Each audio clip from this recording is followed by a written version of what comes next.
बहुत बहुत आभारी हूं कि आपने ये कठिन जिम्मेदारी है, लेकिन फिर से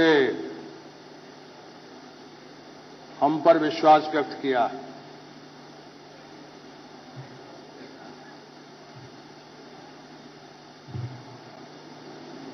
आज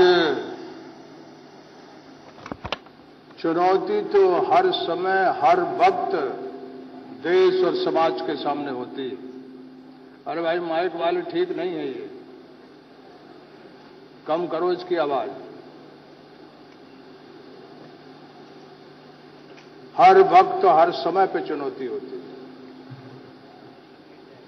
लेकिन जो चुनौती है उसे जिस समय चुनौती आती है उस समय के जो समाज होता है, देश होता है और राजनीतिक पार्टी होती है, उन चुनौतियों का मुकाबला, उन चुनौतियों को पूरा समझ करके देश को कैसे बाहर निकालें, और इस पार्टी का इतिहास तो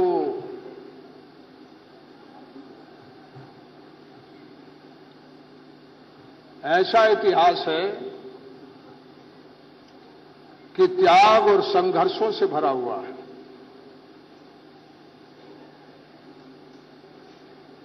आज मानता हूं कि जिस जगह हमको पार्टी को पहुंचाना था उस जगह हम लोग नहीं पहुंचा पाए। जैसी चुनौती थी, आज उसके तरह का हम लोग हथियार हैं सब जगह देश में हम। लेकिन कल नीतीश जी कह रहे थे कि जनता दल और समता पार्टी मिले तो दोनों राष्ट्रीय पार्टी थी, लेकिन हमारी एकता से ताकत बढ़ना चाहिए। वो ताकत जो है वो घट गई। ये हमारे लिए भी चिंता की बात है। नीतीश जी कल चिंता व्यक्त कर, वो घट गई। ये हमारे लिए भी चिंता की बात है। नीतीश जी कल चिंता व्यक्त कर रहे थे, वो अकेली उनकी चिंता नहीं है। जो भी इस देश में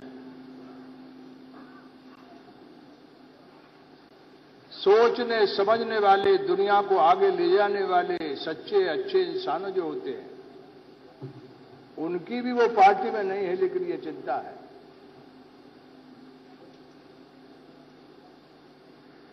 तो विकट है चुनौती, और इस चुनौती से निपटने के लिए पार्टी ने भी अपनी शक्ति और सामर्थ्य से इस लड़ाई को, इस हालत में भी हम सब लोग, चाहे बिहार की हमारे पास राज संस्था है, सरकार है, और चाहे दिल्ली हो, ये जितने स्कैम हैं, 2G स्कैम हो, कोल स्कैम हो, कॉमनवेल्थ गेम का स्कैम हो, आपने गहराई से देखा हो तो पार्टी की शरीर कमजोर हो गया, लेकिन आत्मा कमजोर नहीं हुई।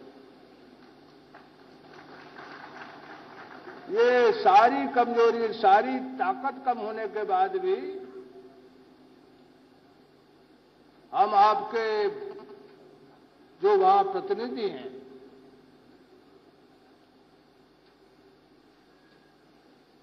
उन्होंने पार्टी का झंडा जो है वो बुलंद रखा, लेकिन हमारा झंडा जनता में बुलंद इसलिए नहीं हुआ कि हम अपनी बात को फैलाने में वैसे कामयाब नहीं हुए जैसे बड़ी पार्टी को हम अपने लोगों के द्वारा उठाए गए गंदगी के खिलाफ जो सवाल हैं उनको लेकर के भी नहीं जा पाए। हम लोगों ने भारत बंद किया, भारत बंद किसी से नहीं हो रहा था। भारत जब बंद किया तो हमेशा, लेकिन ये जनता में ये सारे संघर्ष को हम किए तो, लेकिन पार्टी का विस्तार हम नहीं कर पाए, पार्टी का हम विस्तार नहीं कर पाए। और जरूरत इस बात की है कि हम कोई साधुओं की जमात नहीं है। इस देश में भारत की जो जनता है, आज जो लोग हैं उनके सुख और दुख, तो सुख तो ठीक है उसका, लेकिन किसी तरह का, चाहे महंगाई का हो, बेकारी का हो, बेरोजगारी का हो, किसान का हो, इन सारे अन्यायों के खिलाफ लड़ने का हमको काम करना चाहिए था। वो लड़ाई जो है वो बिहार में तो निरंतर जारी, लेकिन जो झारखंड हमारे साथ था, जो डिब्बा हमारे साथ लगा हुआ था, वो डिब्बा ही ढीला होकर अलग हो गया।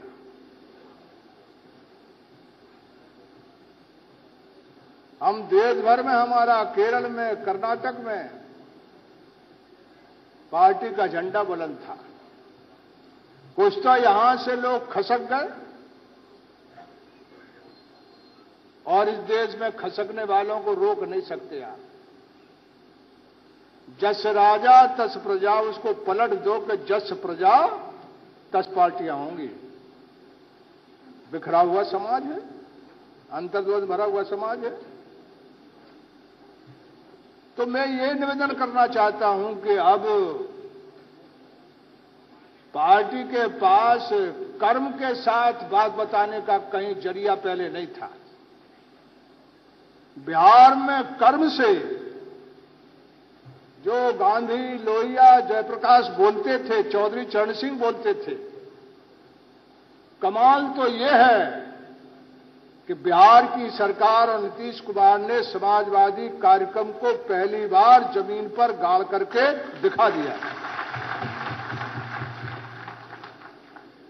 यानी सरकार का चरित्र और सरकार का, अरे भाई बैठो, हो जाएगा बाद में, ले आना बाद में उसको। बिहार का चरित्र, मैं क्या बोल रहा था?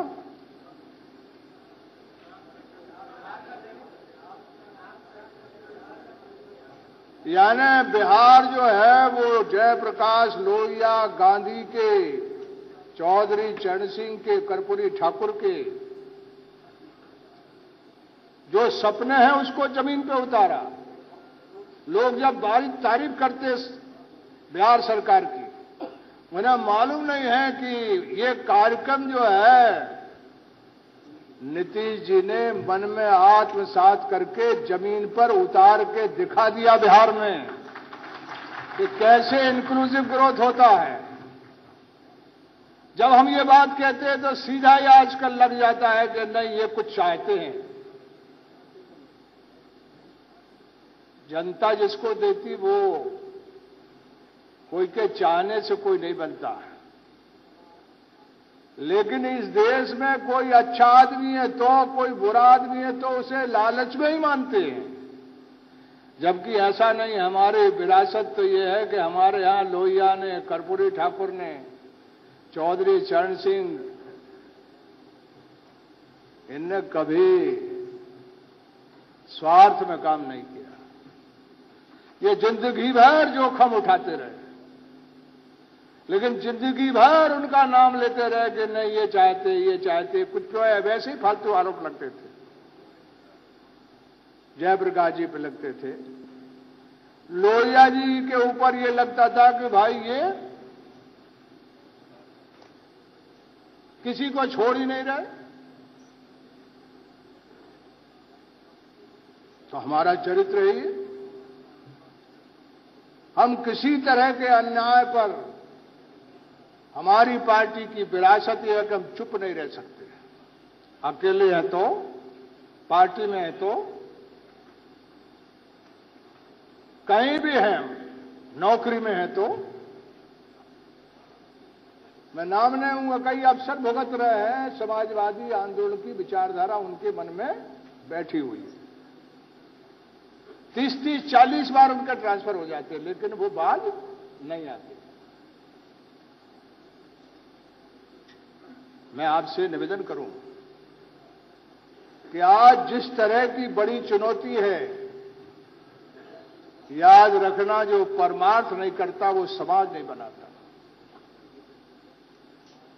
आप और हम सब लोग दुनिया में आए हैं तो दुनिया का कर्ज भी हमको उतारना है। पूरी शक्ति से बिहार में हमने जो हासिल किया है वो लोगों ने अखबार में लिख दिया बहुत अच्छा, लेकिन हम गहराई में जाकर के समझ करके लोगों के बीच में उसको ले जाएं, क्योंकि ये तो हमारे सामने जिंदा सबूत है कि हम समाजवादी की एक पक्की सरकार जब बनती तो हम क्या कर सकते हैं। ये जिंदा सबूत है। तो इसलिए एक काम यह है कि हमको अपनी पार्टी का विस्तार कैसे करना, इसकी बेचैनी हमें होना चाहिए। एक डॉक्टर लोहिया बेचैन होकर के कांग्रेस पार्टी की टांग हाथ तोड़ डाला। जयप्रकाश जी ने आके पलट दिया, यानी जो राज कभी बदला नहीं जाता था उसको पलट दिया। तो हम तो पुरुषार्थी पुरुषों के ऐसे बारिश बने कि उनके बराबर तो नहीं हो सकते, लेकिन जो वो राह चले थे, जो रास्ता चले थे, उस रास्ते को हम किसी कीमत पर पकड़ करके उसे छोड़ेंगे नहीं, मानेंगे नहीं और इस चुनौती से मुकाबला करेंगे। इसमें भले हम सफल न हो, ये इतिहास लिखा जाएगा हम सफल हुए नहीं हुए, लेकिन सच और जो चुनौती है उसका जब मुकाबला करते हैं तो इतिहास कभी भूलता नहीं है। अब समाजवादी पार्टी का विस्तार पूरे देश में नहीं, लेकिन आप साउथ जाइए, आप कहीं भी जाइए, लोहिया जी के दृष्टि पाए हुए लोगों की संख्या का आप पता नहीं लग सकते। भले वो पार्टी में नहीं है, लेकिन हम उनको भी सहेज के नहीं रख पाते। तो मैं ये निवेदन करना चाहता हूं, अभी भी जो विवाद बना हुआ है, मैं आपसे साफ कह दूं कि अभी के विवाद में हमारा कोई स्वार्थ नहीं है, लेकिन हमारी विरासत है। कोई माफ नहीं करेगा नीतीश जी को या शरद यादव को या जो मंच पे बैठे या नीचे बैठे, आपको कोई माफ नहीं करेगा। एक व्यावहारिक राजनीति के चलते सिद्धांत में एक साझा बनाकर हम चलते हैं और इसमें 17 बरस हो गए हम इस साझा को चलाते हैं। और यदि कोई एक सबूत है तो बिहार में जो साझा सरकार है वो 7 बरस कैसे हुई है, कोई आदमी, निष्पक्ष आदमी खोज करके देख ले, खोज करके देख ले। हम यही चाहते देश के पैमाने पर। मैं तो इस पार्टी में ज्वाइन नहीं किया था, एनडीए में नहीं था, लेकिन जाट साहब, नीतीश जी और हेगड़े साहब बाबरी मस्जिद के बाद ये समझौता किए, जोखिम उठाए। और उस समझौते में जब सरकार बनी 13 दिन की, तो ये तीनों लोग उस सरकार में शरीक नहीं हुए। किस बात के लिए? कि जो हमारे पुरखों की थाती है, उस थाती में किसी तरह का अमानत में खयानत ना हो जाए। तो 13 दिन की सरकार में शरीक नहीं हुई। फिर हमारा नीतीश जी का साथ जो है वो विचार का साथ, इस पार्टी से अलग हो गए या भीतर रहे, हम लोगों का प्रेम कभी एक दूसरे के लिए, और याद रखना प्रेम और दया के बगैर दुनिया नहीं चलती। और गांधी जी के दो ही थे, सच्चाई, प्रेम और दया। तो हम लोगों के बीच में रोज निकल जाता है वो जो रिवाज हो गया इस देश का। तो हम लोग तो विचार के साथी नहीं। भाई भाई में कोई फर्क हो सकता है, खून अलग अलग है, लेकिन विचार का जो खून होता है वो अलग नहीं होता, यदि बहुत स्वार्थ में शरद यादव ना हो। तो उस समय भी हम गए थे, तो उसमें नेशनल एजेंडा है, हिंदी में उसको राष्ट्रीय साझा कार्यक्रम, राष्ट्रीय साझा कार्यक्रम ये तय हो गया। तब ये उस सरकार में अटल जी के शरीक हुए। फिर नीतीश जी उस समय नहीं थे, मैं पंडारा रोड पर रहता था। ये अच्छी तरह याद है कि जॉर्ज और हेगड़े साहब मेरे पास आए, उनके साथ एक और आदमी था, मैं भूल गया उसका नाम। उस दिन नीतीश जी नहीं थे, तो उन्होंने नेशनल एजेंडा जो था, राष्ट्रीय साझा कार्यक्रम को पढ़ के बताया कि बताओ इसमें क्या दिक्कत है। नेशनल एजेंडा जो था, राष्ट्रीय साझा कार्यक्रम को पढ़ के बताया कि बताओ इसमें क्या दिक्कत है। कहां हमारे जो परंपरागत मूल्य है, परंपरागत राह है, उसमें कहां इसमें दिक्कत है। मैं मुतमईन हुआ, लेकिन मेरा मन था कि पार्टी न टूट जाए। बात हो गई। और 17 बरस से हम लोग, 4 साहब कन्वीनर थे, हम कन्वीनर हैं।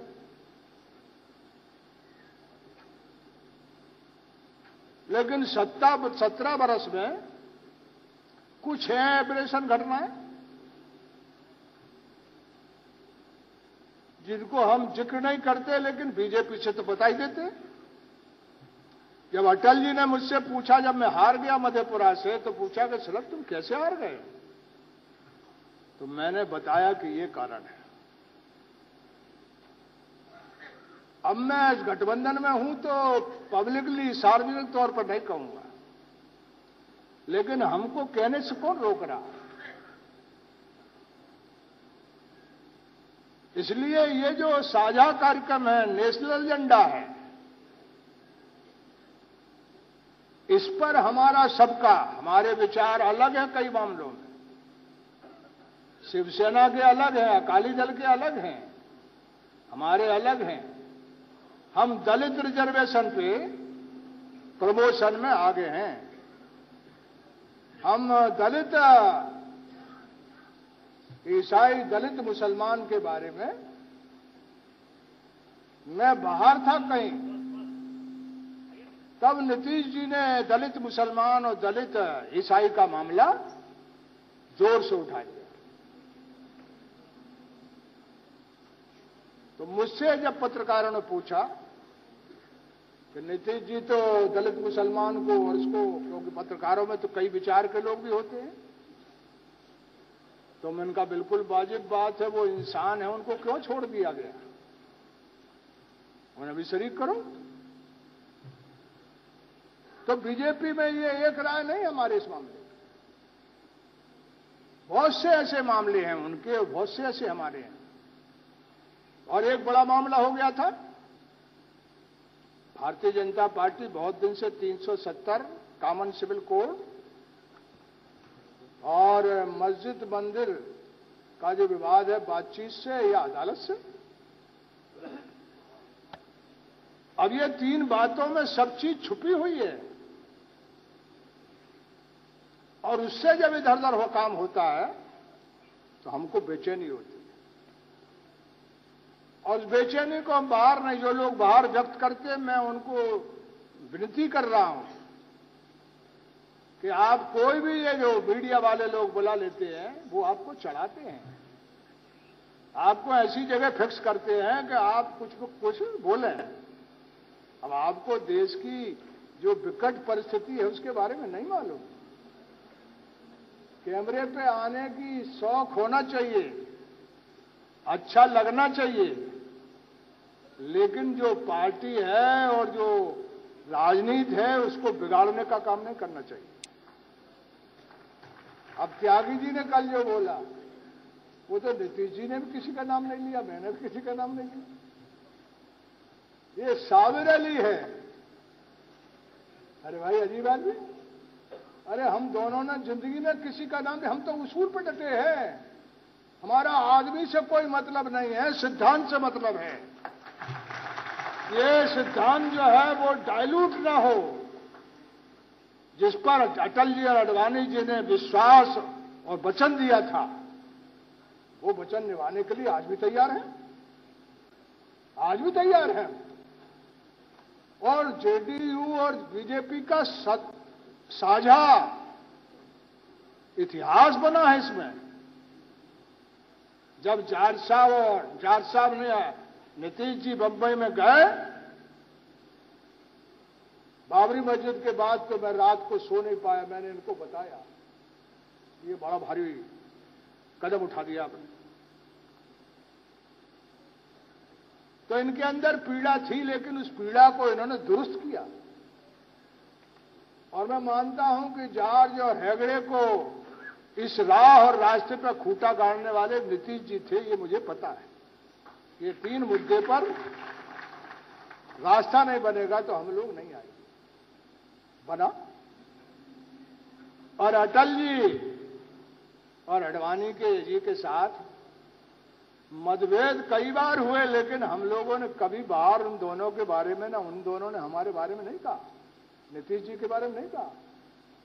नीतीश जी तो वो विशेष प्रेम करते थे, हमारी तो झंझट हो जाती थी, लेकिन नीतीश जी से उनका बहुत प्रेम था। इसलिए हमारा जो गठबंधन है हम इसे चलाना चाहते हैं। इस बीच में कुछ बाधाएं आ गई हैं, कुछ हमको लगता है कि हम अपने उसूलों से कहीं इधर उधर तो नहीं जा रहे हैं। हम भारतीय समाज को महात्मा जी की राह पर समरस रखना चाहते हैं। इसमें कोई धर्म का मामला नहीं। बिहार है, आप बताओ 7 महीने में एक जात के विद्रोह होते थे, आपस में जात लड़ती थी, मैसकर होता था। एक हुआ। धर्म के मामले पे बहुत होता था। एक मामला बताओ मेरी चुनौती। तो महात्मा जी के विचार को, जमीन पर उनके अरमान को गाड़ने का काम तो बिहार में हुआ है। चंपारण वो गए थे तो बिहार में हुआ। तो ये हमारी ऐसी चीज है कि जिसके लिए हमारे लोग 24 घंटा, और मुझे मालूम है कि ऐसा मामला जब सरकार की निगाह में, नीतीश जी की निगाह में आता तो ये सब काम छोड़ देते, खाना पीना सोना, उसे सलटाते नहीं, उसे ठीक नहीं करते तब तक ये। तो ये किस बात की बेचैनी? ये उसूल की बेचैनी है, ये हमारे पुरखों के आदर्शों की बेचैनी है। इसलिए मेरा ये कहना है कि हम तो गठबंधन चलाना चाहते हैं, और गठबंधन चलाना चाहते थे। जिन लोगों ने कहा टूट गया, ये है, वो ठीक अखबार मीडिया का काम है कि वो खबरों को देता है। खबरों देने में उसके पास कई तरह के लोग हैं, और जो मीडिया में हमारी तरफ जाते हैं वो जहां जरूर मेरे से बात कर लें, नीतीश जी से बात कर लें, और ये भी जान लें कि आजकल वो जब तक टक्कर नहीं खराएंगे तब तक आपकी खबर और आपके चैनल पे उनको मजा नहीं आएगा। आजकल तो जहां टक्कर है वहां खबर है। इसलिए जो लोग जा रहे हैं, मेरी उनसे विनती है कि ऐसा काम, अरे एक मिनट फोन करके तो पूछ सकते हो। हमारा किसी व्यक्ति विशेष से कोई मतलब नहीं है, हमारा उसूल से मतलब। पहले दिन का भी नीतीश जी का बयान था तो मैंने दूसरे दिन कहा कि इसमें क्या बात गलत कही है। ये नेशनल एजेंडा में समझौता है, इसे उन्होंने एलिबरेट कर दिया तो इसमें क्या बात है, क्यों झगड़े की बात लगा रहे हो। वो बात डस्ट डाउन हो गई। इसलिए मेरा आपसे कहना है कि कल कुछ बातें ऐसी गई हैं जो नीतीश जी या मैंने कभी नहीं दायरे से बाहर गए। कुछ लोग कल दायरे से बाहर गए, अब हो गया सो हो गया, लेकिन आगे के लिए न्याय भी, जब भी लड़ाई होती है तो न्याय का पक्ष हमेशा मजबूत रहना चाहिए। वो नैतिक पक्ष मजबूत होता है तो कभी हार नहीं, कभी हार नहीं होता। तो अपना पक्ष साफ है कि हम एनडीए को 17 साल चलाए, कई दिक्कतें हमारे पास आई, हमारी कई जगह पार्टी बढ़िया पार्टी थी, लेकिन गठबंधन के चलते उसमें नुकसान हो गया, चोट पहुंच गया। लेकिन वो उनसे कहते हैं, पब्लिकली हमने नहीं कहा। और गठबंधन का काम ही है कि जब उनसे हमारी रोज बात होती है तो फिर आप क्यों बेचैन होते किसी बयान पर। और क्यों ये जो आजकल मीडिया है, 1,00,000 2,00,000 मीडिया हो गया है, इसमें बुलाया और आपको वो चढ़ाता है, इसका मतलब वो बुद्धिमान है और आप जो है वो खिलौना है। क्यों खेल रहे हो। वशिष्ठ बाबू है, कभी संतुलन से बाहर नहीं होते। अब ये अनुभव से भी आता है, स्वभाव से भी आता है। खैर जो हो गया हो गया। आगे के लिए मेरी आपसे ये कहना है कि लड़ाई सिर्फ उसूल के लिए है, और ये उसूल जो है वो नहीं रहेंगे महात्मा जी के। ऐसा आदमी है कि जो बात सिद्धांत के चलते सबको मिलकर चलना चाहिए, वो बात से कोई आदमी हट नहीं सकता। इतना वो जमीन को जानते थे। देश बट गया मगर उनकी बेचैनी में बट गया। वो कह रहे थे पाकिस्तान जाके बसो। तो ये जान लीजिए कि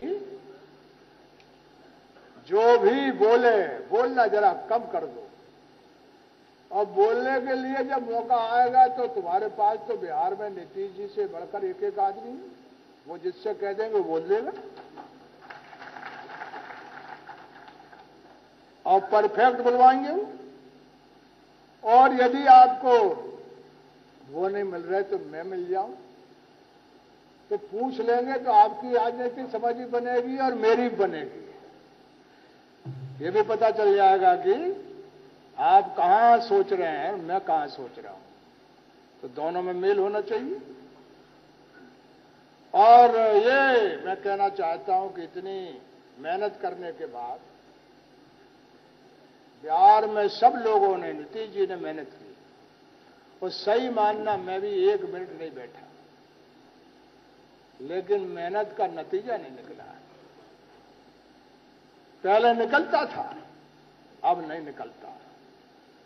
लेकिन अब उसके बात पर बहस में नहीं जाऊंगा। लेकिन मैंने कहा कि चुनौती कितनी विकट हो, हम सब लोग हैं, कल चले जाएंगे। देश को जिस हालत में छोड़ जाएंगे वो देश कल भुगतेगा। मानस तो वो है जो आज की भी करे और आने वाले भविष्य को भी संवारने के लिए निरंतर चिंता में रहे। यही हमारी पार्टी का, और ये पार्टी बनाना है, ये पार्टी खड़ी करना है। ये जो पैसा है, साधन है, इससे साधन और पैसे को यदि हमने मान लिया तो हिंदुस्तान का जो आईन है, उसका जो इंजन है, वो वोट बिक जाएगा, वोट बोथरा हो जाएगा, बांझ हो जाएगा। और जब वोट बांझ हो जाएगा तो याद रखना लोकतंत्र बांझ हो जाएगा। इसलिए बचाना ही है। और पार्टी सबसे बड़ी आज सम्मेलन है कि पार्टी और पार्टी को किस रास्ते पे ले जाना है, इसकी दिशा तय करने के लिए आज है। अब इस सारी बात पर नीतीश जी बोलेंगे, वो समापन करेंगे, तो मैं थोड़ा ज्यादा बोल दिया, समय उनको ही ज्यादा मिलना चाहिए। इस बात से सामना मेरे से लंबे समय से उनका बीजेपी में गठबंधन है, तो उनका अनुभव मेरे से ज्यादा है। इसलिए इस सवाल पर, गठबंधन को बनाए रखने पर और सारी चीज पर वो जो उनकी राय है वो महत्वपूर्ण होगी। और इन्हीं बातों के साथ आपने फिर मुझे जिम्मेदारी दी है, तो ये पद नहीं है। आपने कहा है कि ये पकड़ो जुआं और जो संगठन है उसकी खेती करो, ऐसी करो कि वो बिहार भर में नहीं सब जगह लहला जाए। इसलिए मैं, आपने जिम्मेदारी दी है तो अपनी ताकत और अपनी सामर्थ्य से मैं लगूंगा। और इन्हीं बातों के साथ आपने मुझे ये जिम्मेदारी दी, तो इसलिए इस सम्मेलन की तैयारी में बहुत लोग लगे रहे, सचिवालय के लोग लगे रहे। शशि भूषण ने जो है वो इसमें काफी साधन, काफी सबने साधन दिए, और आजकल साधन के बगैर दिल्ली में नहीं होता सम्मेलन। खानी भूषण ने जो है वो इसमें काफी साधन, काफी सबने साधन दिए, और आजकल साधन के बगैर दिल्ली में नहीं होता सम्मेलन। खाने का, पीने का, ठहरने का, ये सब पार्टी के जो लोग बैठे सचिवालय के, इन्होंने किया।